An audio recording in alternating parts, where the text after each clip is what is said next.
All right guys, just another quick greenhouse update. Might be repetitive for some, but I just want to get this information out for my fellow gardeners, things that are working, that are going to help to keep things on the cheap and successful for a winter greenhouse.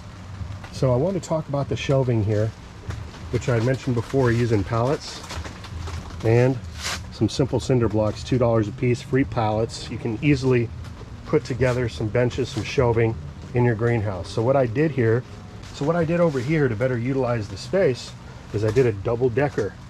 So 2 pallets, one stacked on top of the other. It's working out fantastic. We've got plenty of area now to start adding in some plants. And over at the end here, we've got a single decker pallet on cinder blocks.